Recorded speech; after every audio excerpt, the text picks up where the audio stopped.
بالکل آخری وقت میں بغیر توبہ کے بھی جا رہا ہے، تب بھی ہم اس کے بارے میں یہ امید کرتے ہیں کہ اللہ کا فضل پہنچے گا اور اس کی مغفرت ہو جائے سبحان گی۔ اللہ، ایسا انعام ہے سبحان اللہ، کیا یہ خوبصورت۔ ساری زندگی کے گناہ، کوئی عمل نہیں کیا اس نے، گناہ پہ گناہ کیے، توبہ اسے نصیب نہیں ہوئی، پھر بھی یہ معراج کی رات کا اعلان ہے کہ ہم اس کے بارے میں امید کرتے ہیں کہ اللہ کا فضل اسے پہنچے گا اور اس کی مغفرت ہو جائے کتنی گی۔ بڑی رات ہو گئی ہے، یعنی کتنے اس بڑے کی بڑے انعامات اس ہو گئے۔ اس سلسلے میں عبادتوں کا اضافہ ہونا چاہیے، توبہ کا، رجوع اللہ ہونا چاہیے، اور کیا خوبصورت آپ نے بات کی ہے۔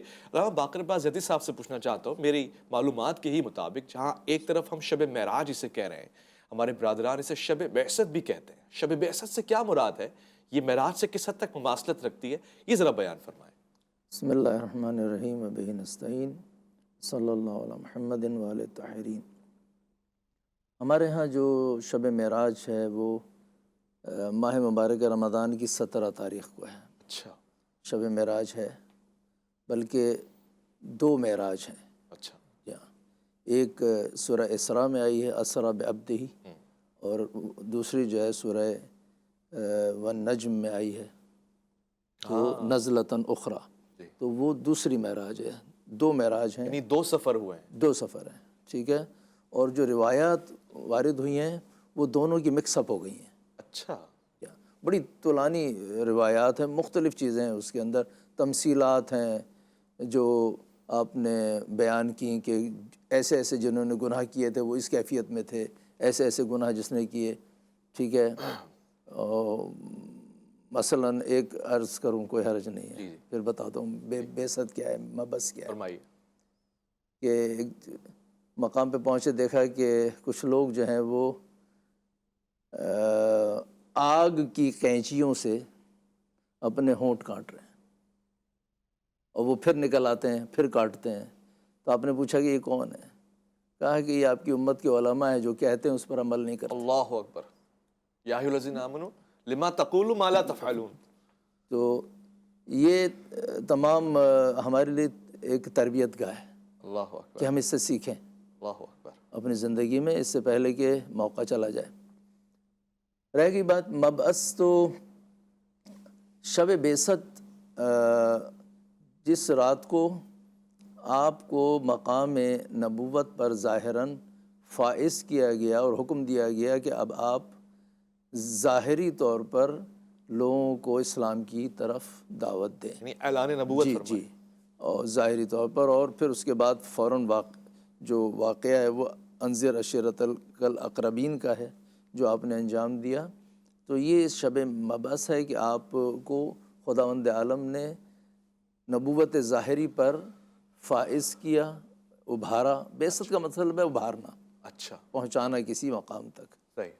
تو ہم اس رات کو شب مبعث کہتے ہیں، اس لیے کہ اس رات جو ہے وہ آپ کو اس مقام پر فائز کیا گیا ہے ظاہراً، اور آپ نے یہاں سے جو ہے وہ تبلیغ کا آغاز کیا مکہ میں۔ تو اس اعتبار سے یہ بہت اہمیت کی حامل ہے، اس لیے کہ اس کے آغاز سے جو ہے وہ انسانوں کی گردنوں میں اور پیروں میں پڑی ہوئی زنجیریں جو ہیں وہ ٹوٹنا ہے۔ انسان نے معراج پیدا کرنا ہے، انسان نے آگے جانا ہے، تربیت پانا ہے۔ تو اس اعتبار سے یہ روز اہمیت کا حامل ہے، یہ شب اہمیت کی حامل ہے۔ اعمال ہیں اس شب میں کافی وارد ہوئے ہیں جو، اچھا جی اسی شب میں، ہاں، جسے شب بعثت کہہ رہے ہیں۔ جی، اور اگلے دن کا روزہ مستحب ہے رکھنا، اچھا۔ ٹھیک ہے۔ اس شب میں تقریباً کافی اعمال ہیں جو مفصل کتابوں میں آئیں، ساری شب داری ہے خلاصہ۔ اچھا، جی، اور اسے عید بعثت بھی کہا جاتا ہے۔ یہ عید ہے نا، عید مبعث ہے کہ ہمارے لیے خداوند عالم نے نبی کو اس مقام پہ فائز کیا، اس سے بڑا اور کیا عید ہوگی کہ آپ اس مقام پہ فائز ہوئے، صحیح صحیح۔ ٹھیک ہے۔ اس سے بڑی اور کیا عید ہے؟ انسان کو نبی ملا، رسول ملا، ٹھیک ہے، تو رہنما، رہبر، ٹھیک ہے، تو اس سے بڑی اور کیا عید ہوگی؟ وہ جو روایت ہے کنتو نبیًا، یعنی اس دن سے جوڑا جائے گا۔ وہ باطنی اور روحانی کیا کہتے ہیں نبوت ہے، اچھا وہ تو اول ما خلق سے ہے، اچھا صحیح، ٹھیک ہے، تو وہ اس کی تو ابتدا وہاں سے، یہ ظاہری مقام ہے۔ ٹھیک ہے۔ آج کی شب کے حوالے سے جو عبادات ہیں، جو فرمان ہیں، ان کے اوپر بھی بات ہوگی، سنت اور خاص طور سے مستحبات پہ بات ہوگی۔ وظائف اگر ہیں تو وہ کیا ہو سکتے ہیں، کس طرح سے آج خالق کو راضی کیا جائے اور اس کی بہترین مخلوق کی سنت کے آئینے میں کیا جائے، اس پہ بات ہوگی۔ ایک مختصر سا وقفہ، آپ کا انتظار رہے گا۔ عزیزان من، خوش آمدید۔ اگر کجرو ہے انجم، آسماں تیرا ہے یا میرا، مجھے فکر جہاں کیوں ہو، یہ جہاں تیرا ہے یا میرا۔ اگر ہنگامہ ہائے شوق سے ہے لامکاں خالی، خطا کس کی ہے یا رب، لامکاں تیرا ہے یا میرا۔ اس کوکب کی تابانی سے ہے تیرا جہان روشن، خیال آدم خاکی زیاں تیرا ہے یا میرا۔ دیکھیے، سید البشر نے وہ مقام بتا دیا کہ انسانیت کا مقام کیا ہے اور اشرف المخلوقات کہتے کسے ہیں۔ اس مقام تک تو کوئی بھی نہ پہنچا تھا، اور آپ بنائے ہی اس لیے گئے تھے۔ یہ قرب کی محفلیں، یہ منزلیں، یہ سفر پہلا نہیں ہے، ہاں، مگر یہ ظاہراً سب کے لیے ایک پیغام ضرور ہے کہ جب خدا تعالیٰ سے محبت میں کوئی آگے بڑھتا ہے تو وہ اتنا قریب کر لیتا ہے جتنا قریب کیے جانے کا حق ہے۔ دیکھیے، میں یہاں پہ یہ بات بھی کہنا چاہتا ہوں کہ یہ ساری محافل علماء کے درمیان اتفاق اور سمجھنے اور معرفت کا سفر طے کرنے کے لیے، اس کا ہرگز یہ مقصد اختلاف اور اس کے بعد جھگڑا نہیں ہوتا۔ میں الحمدللہ اس میں کامیاب ہوتا ہوں۔ اس سے پہلے بہت ہی اچھی گفتگو ہوئی شب معراج کے حوالے سے، اس کے سیاق و سباق پہ بات ہوئی ہے، کیا کیا واقعات پیش آئے اس پہ بات ہونی باقی ہے۔ علامہ باقر عباس زیدی نے شب بعثت کا بھی حوالہ دیا، اس عید بعثت سے بھی منسوب فرمایا۔ میں مفتی شاہ حسین گردیزی صاحب سے اس حوالے سے بھی جاننا چاہتا ہوں کہ بعثت کا پس منظر کیا ہوگا، اور سوال خاص طور سے پوچھنا چاہتا ہوں، اس روز کیا کوئی خاص اعمال ہیں جو انجام دینے چاہیے، کوئی خاص عبادتیں ہیں، اذکار ہیں، وظائف ہیں جن کا خاص خیال رکھنا چاہیے؟ دیکھیں، یہ جو رات ہے مبارک رات ہے، اور مبارک راتیں وہی ہوتی ہیں جن میں عبادتیں کی جاتی ہیں۔ سبحان اللہ۔ جیسے لیلۃ القدر ہے، آگے نصف شعبان کی رات آئے گی، تو مسلمان ان راتوں کو بہت محترم سمجھتے ہیں۔ اور یہ جو معراج کی رات ہے، جو حضور اکرم صلی اللہ علیہ وبارک وسلم کو اللہ تعالیٰ نے انعام بخشا ہے، اور اللہ تعالیٰ نے بتایا ہے اس رات میں کہ عبدہ کیا ہوتا ہے۔ تو عبدہ جو ہے، یہ اس کی ایک شان ہے جو معراج میں جس کا ظہور ہوا ہے۔ سبحان اللہ۔ تو حضور اکرم صلی اللہ علیہ وبارک وسلم کو اللہ تعالیٰ نے یہ مرتبہ بخشا، اور پھر اس کا شکریہ تو امت پر لازم ہوتا ہے۔ ہاں، لیکن ایک چیز لازم ہونے کا مطلب یہ ہو گیا کہ آپ کے اوپر فرض اور واجب کر دی گئی ہے، ہاں، تو ایسا نہیں ہے۔ لیکن یہ ہے کہ عبادات ہیں، اور سب سے بڑی عبادت جو ہے وہ اللہ تعالیٰ کے سامنے سر بسجود ہونا ہے، ہاں، یعنی نماز پڑھنا ہے۔ جتنی عبادات ہیں ان میں افضل ترین عبادت جو ہے جس کو اولیت حاصل ہے، جی، اور پھر قرآن حکیم فرقان حمید جب بھی نام لیتا ہے اس کو اولیت دیتا ہے، اور وہ نماز ہے جو ہے۔ سبحان اللہ۔ تو اب اس میں یہ ہر آدمی کا اپنی اپنی صورتحال ہے، وہ اپنی صورتحال دیکھ کے اس رات کو اللہ تعالیٰ کی عبادت میں لگا رہے۔ جی، وہ چاہے تو نوافل پڑھے کثرت کے ساتھ، صحیح، وہ چاہے تو قرآن حکیم کی تلاوت کرے، اس کے علاوہ بھی جس کو وہ اچھا کام سمجھتا ہے وہ کرے، لیکن اصل عبادت جو ہے وہ نماز ہی ہے۔ تو زیادہ سے زیادہ نوافل ادا کر کے تو اس رات کو وہ شکریہ ادا کرے، امتی ہونے کا حق ادا کرے کہ حضور اکرم صلی اللہ علیہ وبارک وسلم جو عبدہ ہے، تو اللہ تعالیٰ نے آپ کو یہ مرتبہ اور یہ مقام بخشا ہے۔ اللہ اکبر۔ تو اس لیے یہ رات عبادت میں گزارنی چاہیے۔ اور ویسے بھی جو اچھے لوگ ہوتے ہیں ان کا رات دن عبادت میں گزرتا ہے، ایسا ہی ہے۔ 5 نمازیں تو ہیں ہی ہیں۔ ہاں، پھر ہمارے جو ہے نا جو اچھے لوگ ہوتے ہیں وہ اوابین بھی پڑھتے ہیں، تو اور بھی بہت ساری نمازیں جو ہیں، قیام اللیل اور جی ہاں اس جی کے ہاں جی علاوہ ہاں، تہجد کی نمازیں، تو یہ وہ جو ہے نا اس میں لگے رہتے ہیں، اور لگے رہنا چاہیے کہ یہی اصل چیز ہے۔ لیکن اس رات کو ذرا نمایاں طور پہ اس کو زیادہ ہونا چاہیے، اور شخصی طور پہ ہونا چاہیے۔ ہونا چاہیے، اس پہ اتفاق کرتے ہیں۔ یہ الہام والی رات بھی ہے، اس میں وہ راز بھی افشاں ہو رہے ہیں جو صرف سید السرکار حضرت محمد مصطفیٰ صلی اللہ علیہ وآلہ وسلم کو بتائے جا رہے ہیں۔ اور جب میں کہتا ہوں کہ یہ وہ سفر ہے جو آقا کے لیے نیا نہیں ہے، مگر آقا کی امت کے لیے نایاب ضرور ہے، نادر ضرور ہے، اس میں انتہائی صحت ہے اور انتہائی شفا ہے۔ اے شہر علم و عالم و اسرار و خشک و تر، تو بادشاہ دین، تو سلطان بحر و بر، اور تیرے حروف نطق الہی کا معجزہ، تیری حدیث سچ سے بھی زیادہ معتبر۔ ایک مختصر وقفہ، لوٹ کر آئیں گے شب اسرا کی اس محفل پہ، آپ کا انتظار۔ ذرا من خوش آمدید شب معراج کی اس خوبصورت اور معرفت والی محفل میں آپ کو ایک بار پھر سے خوش آمدید کہنے لگا ہوں، اور آج کی اس بزم کا مقصد بھی یہی ہے کہ علوم تقسیم کیے جائیں، بانٹے جائیں، آپ تک پہنچائے جائیں۔ یہ رات ہی فیوز اور برکات والی رات ہے، اس دن سفر بھی ہوا ہے اور انتہائی منزل تک بھی پہنچ جانا ہے۔ یہ دعاؤں والی رات ہے۔ اگر آپ آج شب بیداری کر رہے ہیں تو یقیناً آپ کو اس کا اجر ملے گا، مگر یاد رکھیے گا کہ یہ ریاکاری کے ساتھ نہ جڑا ہو، یہ ایک ٹرینڈ اور فیشن نہ ہو، بلکہ یہ ایسے ہو جیسے اس کے ہونے کا حق ہے، یعنی اذکار ہوں، عبادتیں ہوں، اور وہ عام راتوں میں بھی کی جا سکتی ہیں۔ آج کے دن برکتیں زیادہ ہیں تو مانگ لیجئے، مانگنے والی رات ہے۔ میں علامہ ابوبکر محی الدین صاحب سے سوال پوچھنا چاہتا ہوں، جو میں ہمیشہ ان سے تقاضا کر لیتا ہوں، اور مجھے ان کی سادگی اور شفقت پہ اتنا اعتماد ہے کہ میں بھرپور طریقے سے پوچھ لیتا ہوں۔ میں مفتی صاحب ایک تو یہ جاننا چاہتا ہوں کہ یہ ظاہر ہے ابھی زندگی مدینے کی زندگی باقی ہے، ہجرت کا سفر باقی ہے، غزوات باقی ہیں، شہادتیں باقی ہیں، اور وہ مقامات جو بڑے بڑے مقامات ہیں مدنی زندگی کے باقی ہیں، مگر ابھی مکی زندگی میں ہی وہ مقام عطا ہو گیا جس کو ہم معراج کہتے ہیں۔ اور یہ بات کوئی نئی نہیں ہے، مطلب جب میں حسنین کریمین کا واقعہ سنتا ہوں، بچپن میں کہہ دیا جوانوں کی وہ بھی جنت کے جوانوں کے سردار ہیں، تو کیا یہ فیوریٹزم ہے یا وہ علام الغیوب سب کچھ جانتا ہے اور اس نے پہلے سے منازل طے کروا دی ہیں؟ آپ کے اس سوال پہ آنے سے پہلے میں چاہوں گا کہ اس رات کے متعلق ایک وضاحت میں اپنے نقطہ نظر سے ضرور کر دوں کہ اس رات میں اور لیلۃ القدر کی رات میں اور لیلۃ الجمعہ کی رات میں ایک باریک فرق ہے اچھا، میرے نقطہ نگاہ سے، کہ اس رات کو اس طرح عبادت سے، شب بیداری سے نہیں جوڑا جا سکتا جیسا کہ شب لیلۃ القدر کو ہم جوڑتے ہیں، کہ وہاں تو خاص حکم ہے اور بالکل صریح حدیث ہیں۔ یہ رات اس تاریخی واقعے کے اعتبار سے مبارک ہے، اور رجب کی ایک رات ہونے کی وجہ سے، شہر حرام ہونے کی وجہ سے بھی مبارک ہے، پورا مہینہ مبارک ہے۔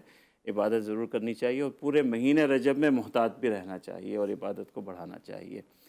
ایک یہ تو یہ کہ اس رات کی کوئی خاص عبادت مسنون طور پہ منقول نہیں ہے، اچھا، اور شب بیداری بھی اس طرح کی نہیں ہے جیسا کہ لیلۃ القدر میں ہو، اس حوالے سے اس رات میں ضرور فرق ہے۔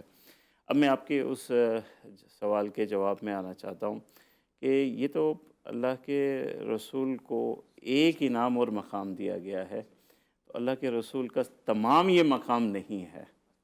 اللہ کے رسول کے مقام تو بہت بلند بالا ہے، کوثر ابھی باقی ہے، وہ بھی تو آخر اللہ ہی نے عطا کیا ہے، شفاعت ابھی باقی ہے، مقام محمود، 8 شفاعتیں ابھی باقی ہے، مقام محمود باقی ہے، لواء الحمد باقی ہے، اللہ اکبر، تو وہ اس بات کی تکلیفوں کے وہ مقامات ہیں۔ تو اللہ کے رسول کے مقامات تو ایک سے ایک ہے۔ لواء حمد کو اگر آپ دیکھیں تو لگتا ہے کہ یہ شاید چھوٹا ہے، وہ بڑا ہے، پوری کائنات کے سامنے ہے مقام محمود۔ اور پھر شفاعت میں اگر آپ آتے ہیں کہ پوری خلقت پریشان ہے کہ اب سفارش کون کرے، سارے انبیاء موجود ہیں، سب موجود ہیں، اور وہ پوری خلقت اللہ کے رسول صلی اللہ علیہ وسلم کے پاس آتی ہے، تو یہ بھی ایک بہت بڑا مقام ہے، پوری خلقت کے لیے ایک بہت بڑا مقام۔ تو اللہ کے رسول کو تو اللہ نے بے شمار نوازا ہے، تو مقام تو بہت اللہ نے عطا فرمایا ہے۔ اس مقام میں یہ ہمارا موقف ہے، اس کی ذرا میری تصحیح فرمائے گا، یہ صرف ظاہراً ہے، جسمانی ہے، روحانی ہے، اس پہ بھی ذرا سفر روشنی جو ڈالیں۔ ہے، سفر جو معراج جو ہے وہ جسمانی ہے۔ علامہ صاحب نے ایک بات کی تھی، وہ ہمارے یہاں بھی ہے کہ معراج کے یا جنت کی سیر کے خواب میں اور بھی سفر ہوئے ہیں، مگر جسمانی سفر جو ہمارے نزدیک یا ہماری اس کے مطابق اسراء اور معراج اکٹھے ہے جسمانی سفر کے ساتھ۔ بعض اور بھی واقعات ہیں وہ دوسرے سفر کے بے شک ہیں، مگر وہ جسمانی معراج نہیں ہے۔ وہ خواب میں تو حضور صلی اللہ علیہ وسلم کو کئی مقامات اور کئی مرتبہ جنت کی زیارتیں اور وہ سب کچھ ہوا، مگر جسمانی سفر جو لے جا کر کے ہے، پھر وہاں سے آسمانوں پر جسمانی طور پر بلند کرنا، ہمارے نزدیک وہ ایک ہی رات میں ہے، اسراء اور معراج ملی ہوئی ایک ہی رات میں ہے۔ واضح۔ علامہ صاحب اب دیکھیں، میں چیزیں سوالوں کی طرف آ رہا ہوں، میرے لیے بہت معرفت والے سوالات ہیں۔ اب اس رات کو، یعنی معراج والی رات کو اگر جوڑا جائے شب بعثت سے ہٹ کر، وہ رات جس میں سیر ہو رہی ہے، سفر ہو رہا ہے مسجد حرام سے مسجد اقصیٰ کی جانب، اسی رات میں امامت بھی ہو رہی ہے، سارے انبیاء موجود ہیں اور سرور کائنات صلی اللہ علیہ وآلہ وسلم تشریف لا رہے ہیں۔ تو یہ جو نماز کی کیفیت ہے، یہ بالکل ویسی جیسے ہم اور آپ نماز پڑھتے ہیں اور ان کا امام تشریف لا رہا ہے، یعنی یہ کوئی خاص عبادت ہے یا وہی صلاۃ جو ابھی فرض ہونے والی ہے وہی ہے؟ بالکل وہی ہے، اور یہ اسی سفر کا حصہ ہے۔ ایک نماز ہے جو بیت المقدس میں ہوئی ہے، صحیح، جہاں پر انبیاء نے استقبال کیا ہے آپ کا۔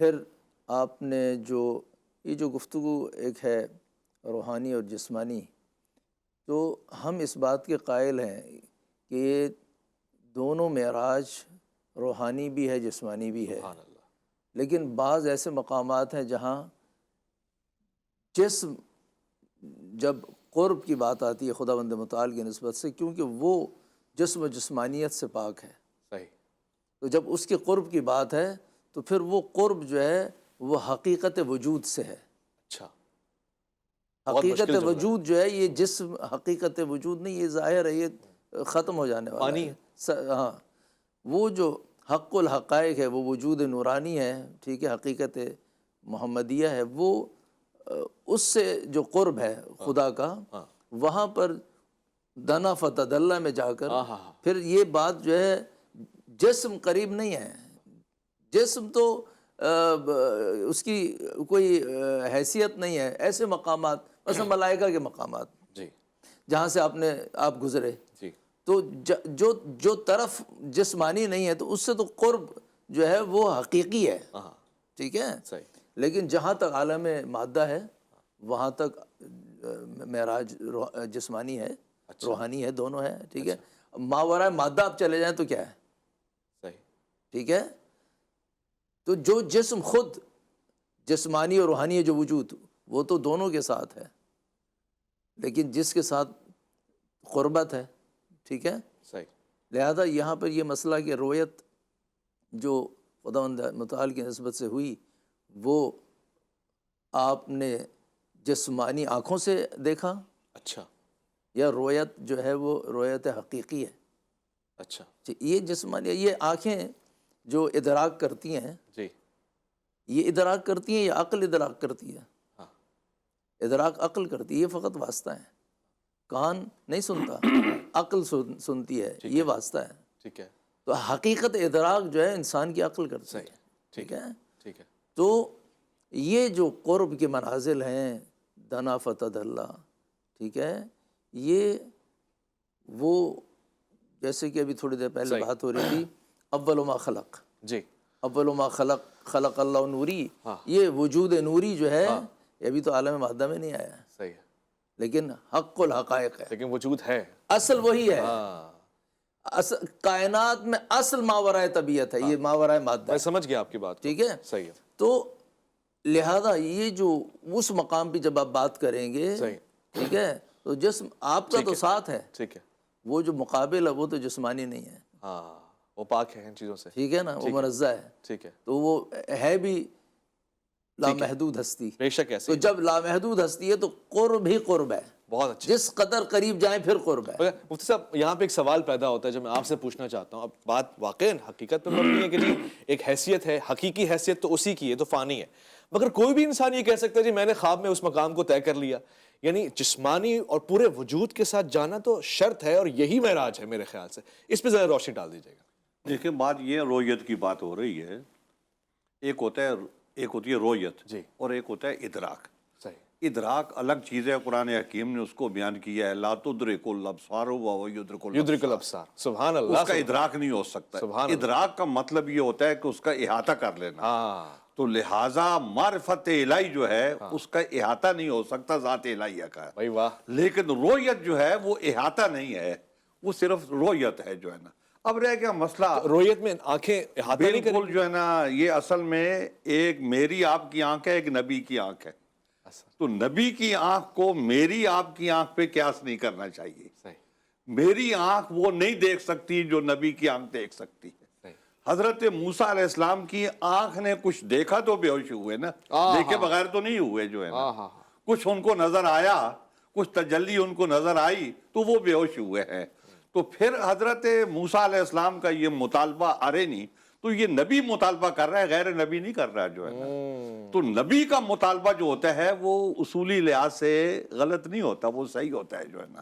تو لہٰذا ایک رویت باری ہے، تو رویت باری جو ہے نا وہ ممکن ہے۔ اچھا، اور پھر حضور اکرم صلی اللہ علیہ وبارک وسلم کی آنکھیں جو ہیں وہ تو آپ اس دنیا میں بھی فرماتے ہیں جیسے میں سامنے دیکھتا ہوں ایسے پیچھے دیکھتا ہوں. بے شک تو میری اور آپ کی آنکھ تو پیچھے نہیں دیکھتی جو ہے, نہیں دیکھتی. تو نبی کی آنکھ جیسے سامنے دیکھتی ہے ایسے پیچھے بھی دیکھتی سبحان ہے. اللہ. اور ان کے تو حضور تو حضور اکرم صلی اللہ علیہ وبارک وسلم کی یہ جو آنکھیں ہیں سبحان اللہ. تو یہ رؤیت باری ہے کہ حضور اکرم صلی اللہ علیہ وبارک وسلم نے فرمایا ہے رأیت ربی براس عینی.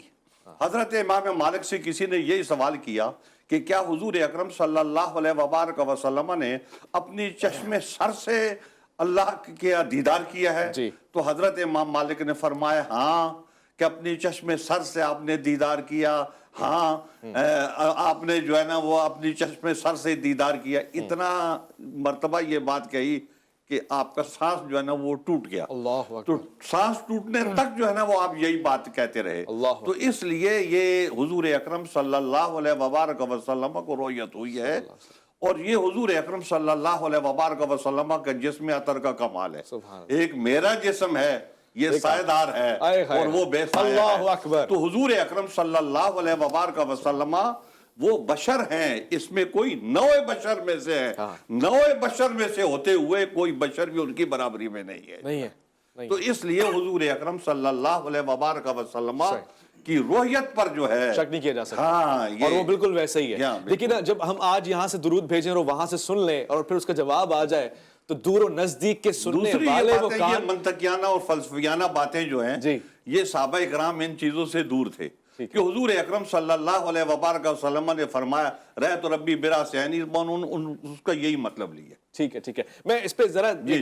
خوش بات نہیں ہو رہی, تر بات ہو رہی ہے. ائمہ کرام نے, ان پہ ہمارا سلام, اہل بیت نے اس حوالے سے کیا موقف اختیار کیا؟ یعنی رؤیت ممکن بنائی ہے یا کبھی ممکن؟ وجاء ربک والملک صفا صفا. جان رؤیت یہ کہنا کہ جسم جو ادنا ہے وہ, اب آپ جسم کو ترقی دیں, کتنی ترقی دیں, ٹھیک ہے. آپ سے سوال یہ ہے کہ جب فرمایا یہ سب کہ ہاں طے شدہ بات ہے, اول ما خلق اللہ نوری, صحیح. اس مقام پہ جسم کا تصور ہے؟ یہ حضرت آدم کی خلقت سے پہلے صحیح. 5000 بہت آدمی ساری تخلیق نہیں ہوئے اس وقت. ٹھیک ہے. صحیح ہے. جب نور محمدی اس وقت حقیقت رکھتا ہے تو وہ کون سی حقیقت ہے؟ وہی اصل ہے, وہ جو نور ہے وہی اصل ہے, وہ حقیقت وجودیہ وہ اصل ہے. صحیح. بقیہ تو تنزلات ہیں, ٹھیک ہے. تو وہ آپ زمین پہ ہوں چاہے وہاں ہوں وہ آپ کے ساتھ ہے, صحیح. دنیا میں ہوں چلے جائیں آپ کے ساتھ ہے, ٹھیک ہے. آپ کو رحمتاً للعالمین بنایا. سبحان اللہ. اس کا معنی کیا ہے؟ عالمین کے لیے رحمت ہے. رحمت کا کیا مطلب ہے؟ آئے ہائے ہائے. آپ کا وجود رحمت ہے ہر شے کے لیے. ہر شے کے اس کا مطلب ہے کہ آپ کے وجود کے بعد جو بھی شے خدا نے خلق کی اس میں آپ کے وجود سے خدا کی رحمت گزر کے پہنچی تو آپ رحمت ہیں. سبحان اللہ. چاہے اس کا وجود ہو چاہے اس کا استمرار ہو. واہ واہ واہ. ٹھیک ہے. اس کا مطلب یہ ہے کہ ہر شے جس نے وجود پیدا کیا آپ کے وجود کے بعد, جی, وہ آپ کی وجود سے گزری ہے. ہر شے آپ کے سامنے منکشف لا ہے. شبہ. ذات الہ لا محدود ہے, اس کو تو کوئی احاطہ نہیں کر سکتا. ادراک بھی نہیں کر سکتا. محدود شے کبھی بھی لامحدود کا احاطہ نہیں کر سکتی. صحیح. ٹھیک ہے. صحیح. لیکن اپنے ظرف وجودی کے مطابق صحیح. اس کا ادراک کر سکتی ہے, اس کا رؤیت کر سکتی ہے اس کو. لہذا آپ دیکھیں گے جو اسی معراج کی روایات میں آیا ہے کہ میں جب اس مقام پہ پہنچ گیا اور حجب تھے, اس وقت خداوند عالم نے حکم دیا یا محمد جی وضو کیجئے. اچھا. ٹھیک ہے. وضو کیا, آپ نے بتایا کیسے کرنا ہے. اچھا. پھر کہیے اب نماز شروع کیجئے. اچھا. قل کہیے, پھر بسم اللہ سے پورے حمد آپ نے پڑھی. صحیح. ٹھیک ہے. پھر یہ تمام نماز بالکل اسی طرح سے. صحیح. پھر پہلا سجدہ آپ نے کیا. صحیح. تو آپ خداوند عالم کی عظمت میں اور جلال میں گم ہو گئے. اچھا. ٹھیک ہے. اور جیسے آپ حکم دیا کہ اٹھائیے سجدے سر. ٹھیک ہے. آپ نے سجدے سر اٹھایا اور دوبارہ سجدے میں چلے گئے. اس کی عظمت کو دیکھ ٹھیک کر. ہے تو یہ ٹھیک ہے. پوری میں ایک نماز مختصر کا طریقہ جو ہے وقفہ لے لوں، اس کے بعد لوٹ کر آؤں گا. کیا علم اور معرفت والے ایک مختصر وقفہ ہے، میں لوٹ کر آپ ہی کے صلی پاس اللہ آ علیہ رہا وسلم ہوں. کی جی حدیث میں ہے. آپ کے پاس آ رہا ہوں. ایک وقفہ ہے خالی، لوٹ کے میں نے آنا ہے. ایک مختصر وقفہ الف لام میم، خاص طور سے آج کی شب میں آپ کا انتظار. لینمن خوش آمدید. شب معراج کے حوالے سے گفتگو ہو رہی ہے، علم و معرفت سے لبریز سرشار گفتگو ہو رہی ہے، رویت کے حوالے سے بات ہوئی ہے. اس سے پہلے ہم نے روحانی اور جسمانی فلسفے کو بھی ذکر میں لینے کی کوشش کی ہے اور ہم اس مقام تک پہنچے. علامہ صاحب نے انتہائی مفید گفتگو فرمائی ہے اور اس وقت کا ذکر کیا کہ جب ظاہر آدم علیہ السلام بھی تخلیق نہیں کیے گئے. مفتی صاحب اس حوالے سے کچھ رائے اپنی پیش فرما رہے تھے. دیکھیں میں یہ بات عرض کر رہا تھا کہ حضور اکرم صلی اللہ علیہ وبارک وسلم نے فرمایا ان تعبد اللہ کانک تراہ فإن لم تکن تراہ فإنہ یراک. تو دیکھ رہا ہے نا، تو وہ تو دیکھ رہا ہے لیکن یہ عبادت کر کر کے یہ بھی اس کو دیکھ سکتا ہے جو ہے نا. اللہ ان تعبد اللہ کانک تراہ، کہ آپ اللہ کی عبادت ایسے کرو گویا کہ آپ اس کو دیکھ رہے ہو. وہ حقیقی رویت کی بات نہیں ہوتی، گویا کہ ہے یہ. اس خوف ازل کو لم قائم تکن کیا. تراہ فإنہ یراک. تو جب وہ گویا کی مشق کرتا ہے جی. تو پھر اس کے لیے رویت باری جو ہے نا وہ ممکن ہو جاتی ہے. تو اب چونکہ یہ اللہ کے نبی حضرت موسیٰ علیہ السلام کو رویت باری ہوئی، جیسے وہ کلیم اللہ ہیں، تو ایسے ان کو رویت بھی ہوئی کہ ہر موسیٰ صائقہ ہوئے جو ہے نا. تو اس لیے یہ رویت کی نفی جو ہے نا کرنا یہ درست نہیں ہے. اور یہ کہنا کہ معراج پہ نبی علیہ السلام گئے تھے، آپ گئے تو جسم کے ساتھ تھے لیکن جب وہ قربت ہوئی جسم پیچھے چلا گیا تھا اور آپ کی جو اصل روح ہے وہ آ گئی تھی. تو یہ میرے خیال میں جو کچھ حدیث میں موجود ہے یہ اس کے خلاف ہے. ٹھیک ہے مفتی صاحب، یہ بھی آپ نے اس سے بات کرنی اور یہ بھی بتانا ہے کہ کیا کیا مناظر دیکھے گئے، عذاب کن کو ہو رہا تھا، کون لوگ تھے. جو گفتگو چل رہی ہے میرا خیال ہے کہ وہ دو الگ الگ چیزیں ہیں. اچھا. ایک رویت ہے جی. جس کے بارے میں تو بہت اچھے انداز سے ہو گئی. رویت تو وہ جو ہوئی یوم ناظرہ الی ربہا ناظرہ، جنتی بھی رویت کریں گے ہر جمعے کو. قرآن مجید کی آیت مبارکہ ہے، اس میں تو ہم تو یہی تفسیر کرتے ہیں آنکھوں سے ہی کریں گے، اپنی جسمانی آنکھوں سے کریں گے. تو جب جنتی بھی ساتویں آسمان کے اوپر جنت ہے تو حضور تو اس سے بھی آگے ہیں. واہ واہ واہ. تو وہاں جب وہ تو مقام ہی ایسا ہے. مقام ہی ایسا ہے، ہائے. تو وہاں جا کے جب آنکھوں کی بات بدل جاتی ہے. پھر دوسری بات یہ ہے کہ یہاں قدرت الہی کی بات ہو رہی ہے. ہم اس رخ کو کیوں نظر سے ہٹا رہے ہیں کہ اللہ تعالیٰ نے دکھانا ہے. تو جب اللہ نے دکھانا ہے تو پھر تو کوئی چیز باقی بچتی ہی نہیں. اللہ کی طاقت اور قدرت میں تو کوئی چیز پیچھے رہتی ہی نہیں ہے. تو اللہ تعالیٰ کی قدرت کی بات ہے تو اللہ تعالیٰ نے. اچھا دوسری چیز یہ ہے جو علامہ صاحب بھی اشارہ کر رہے ہیں، وہ ایک مقام ہے جو ملأ اعلیٰ میں داخل ہونے کا مقام ہے. سدرۃ المنتہا سے اوپر کا مقام ہے، جہاں قربت ہوئی، جہاں حضرت جبرائیل نیچے رہ گئے. سدرۃ المنتہا تک تو ساتھ گئے، اوپر ملأ اعلیٰ ہے اور نیچے پوری کائنات ہے. تو ملأ اعلیٰ میں بھی جیسے علامہ صاحب کہہ رہے ہیں کہ بغیر جسم کے گئے تو وہاں کی دیکھیے وہاں تک پہنچنا ہی ایک بہت بڑا اعزاز، بہت بڑا. اس سے پہلے کوئی نہیں مخلوق میں کوئی اس جگہ پہ داخل. وہاں کی مخلوق ہی الگ ہے. وہاں بھی جو فرشتے اوپر سے آتے ہیں نیچے نہیں آتے، جی وہیں ڈلیور کر کے نیچے والوں کو سدرۃ المنتہا کا ایک حصہ اوپر ہے ایک نیچے ہے، تو وہ اوپر ملأ اعلیٰ ہے. اب وہاں بھی یہی بات ہے کہ اگر اللہ نے لے جانا ہے تو وہ جسم کے ساتھ بھی لے جا سکتا ہے اور بغیر جسم کے بھی لے جا سکتا ہے. بہرحال اللہ کے رسول صلی اللہ علیہ وسلم ملأ اعلیٰ میں داخل ہوئے سدرۃ المنتہا سے اوپر. ہمارا خیال یہ ہے کہ وہ جسم کے ساتھ داخل ہوئے، داخل ان کے ہاں بھی اوپر گئے اور بغیر جسم تو دیکھیے جسم کے ساتھ مومن جو ہیں اب حدیث یہ میں جو مسئلہ بات آتی نہیں ہے کہ قیامت کے روز جو ہے نا وہ سب لوگ جو ہے نا وہ اللہ تعالیٰ کو دیکھیں گے اور ایسے دیکھیں گے جیسے چاند کو دیکھ رہے ہیں. اگر رویت تو ہو رہی ہے ان کی. ایک سوال ہے اگر آپ اجازت دیں. دیکھیں جب قربت دو چیزوں کے درمیان ہے، اگر آپ اس کے ذریعے کہتے ہیں کہ یہ بھی ظاہری آنکھوں سے جسمانی آنکھوں سے دیکھے گا تو جو چیز مری ہے ٹھیک ہے اسے بھی جسم ہونا چاہیے. اچھا وہ کیسے ایک جسم کو دیکھ سکتا ہے؟ یہ ظاہری چیزیں فقط اسی لیے دیکھیں اس پہ بڑی بحثیں ہیں، معتزلہ نے بڑی بحثیں کر رکھی ہیں. یہ جو بات کر رہے ہیں یہ معتزلہ والی بات ہے. ہاں تو یہ باتیں موجود ہیں لیکن جب بات کی جاتی ہے تو یہ ایک انسان کی رویت ہے کہ وہ جب اس کو دیکھنا چاہے تو بہت سی چیزیں حائل ہے، لیکن جب وہ انسان کو اپنا دیدار کرانا چاہے تو کوئی چیز حائل نہیں. نہیں وہ دیدار کرائے. مسئلہ دیدار اور رویت حقیقی کا نہیں ہے. اچھا مسئلہ یہ ہے کہ کیا یہ آنکھیں دیکھ سکتی ہیں؟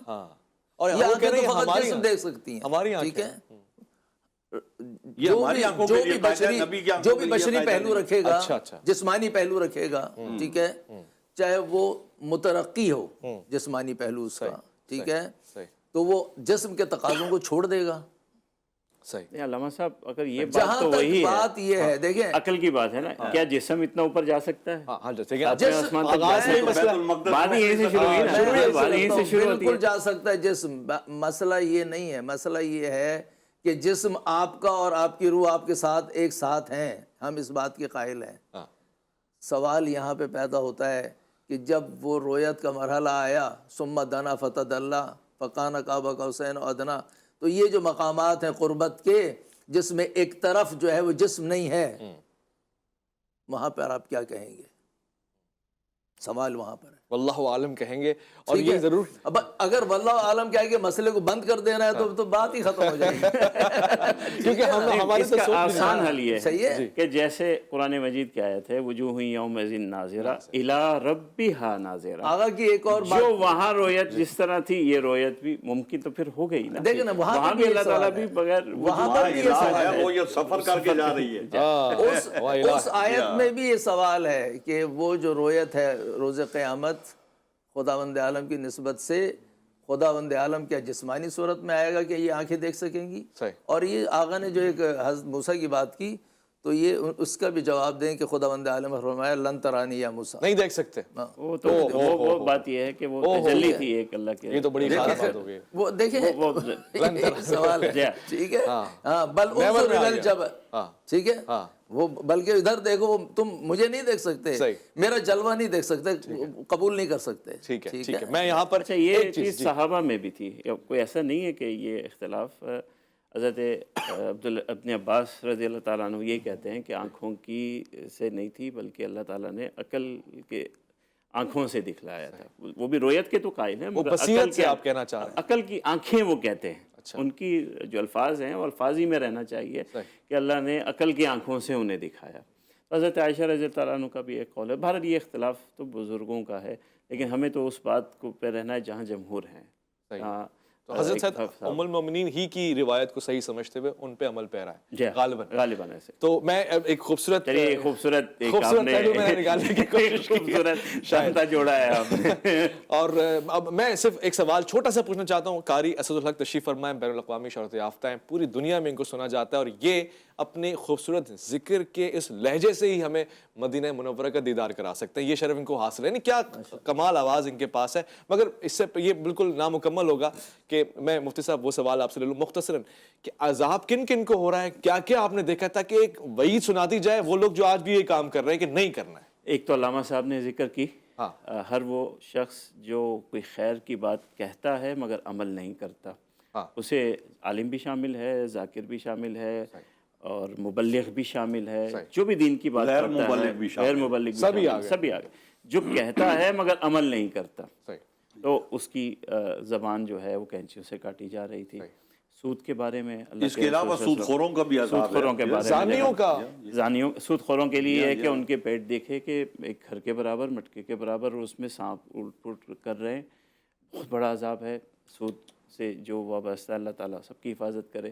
زانی کے لیے بہت سخت عذاب ہے کہ ان کے حمل ہوئے ہوئے، یا ایسے زانیوں کے لیے الگ بھی ہے کہ جن کی شادی شدہ جو ہیں، جن کے بیوی ہوتے ہوئے یا کوئی عورت شوہر ہوتے ہوئے اگر زنا کرتی ہے، ان کے بارے میں بھی ایک خاص عذاب اللہ کے رسول صلی اللہ علیہ وسلم کی حدیث مبارکہ میں ہے۔ تو یہ وہ ساری چیزیں جو ہمیں مطالعہ کرنی چاہیے اور ان گناہوں سے اپنے آپ کو دور کرنا چاہیے۔ افسوس ہے کہ ہم نے اس پہ زیادہ گفتگو نہیں کی۔ یہ موضوع ایسا ہے کہ جس پہ ہمیں آج کے معراج میں جس لیول کی گفتگو ہوئی ہے نا، اس میں معراج کا حق بھی ادا کوشش ہم نے کی ہے کہ دو چیزیں رہ گئی، اگر آپ کو موقع ملے تو ایک تو اس موضوع پہ گفتگو کیجئے، اور پھر جب اللہ کے رسول صلی اللہ علیہ وسلم واپس آئے مکہ مکرمہ میں تو اہل مکہ کا کیا خیال تھا اور وہاں کیا بات چیت بھائی ہوئی، بات صداقت اور وہ گواہی کا موضوع بھی معاملہ رہ بھی گیا، ہے۔ اس پہ بھی ہم بہت خوب، بہت خوب۔ میں کسی اور چاہتا ہوں موقع کہ قاری اسد الحق سے یہاں پہ کلام سنا جائے۔ میں آپ سے اجازت بھی لوں، شکریہ بھی کہوں مفتی ابو بکر محی الدین کا، مفتی شاہ حسین گردیزی کا، علامہ باقر عباس زیدی کا۔